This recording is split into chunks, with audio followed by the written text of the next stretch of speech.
বৈষম্য বিরোধী ছাত্র আন্দোলনের আহ্বায়ক হাসনাত আবদুল্লাহ বলেছেন, ফাঁসিবাদীদের পক্ষে যে কলম লিখবে আমরা সেই কলম ভেঙে দিব। যে মিডিয়া ফাঁসিবাদীদের পক্ষে দাঁড়াবে আমরা তাদের বিরুদ্ধে দাঁড়াবো। আপনারা যদি তরুণ প্রজন্মের কথা বুঝতে ব্যর্থ হন তাহলে আওয়ামী লীগের মতোই আপনাদের পরিণতি হবে।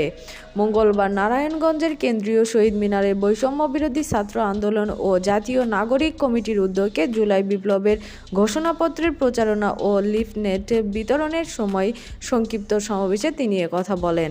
হাসনাত বলেন, আমাদের পরবর্তী বাংলাদেশ হবে অতীতের রাজনীতির অভিজ্ঞতা ও তরুণ প্রজন্মের মনোভাবের সংমিশ্রণে। এখানে যদি তরুণদের মাইনাস করার চিন্তা থাকে তাহলে আমরা বলতে চাই, এ আন্দোলনে যদি যত ক্রিয়াশীল ও ফাঁসিবাদী বিরোধী রাজনৈতিক দলগুলো ছিল তারা সবাই বৈষম্য বিরোধী ছাত্র আন্দোলনের নেতৃত্বে এসে এ ফাঁসিবাদীদের পতন ঘটিয়েছি। আমরা বরাবরই বলেছি, সবার আগে আওয়ামী লীগের বিচার হতে হবে। যে সব টকশোজীবী ও বুদ্ধিজীবী এখনও আওয়ামী লীগের মানবাধিকারের জন্য সরব হয়েছেন, আপনারাই এতদিন ফাঁসিবাদীকে পৃষ্ঠপোষকতা করেছেন।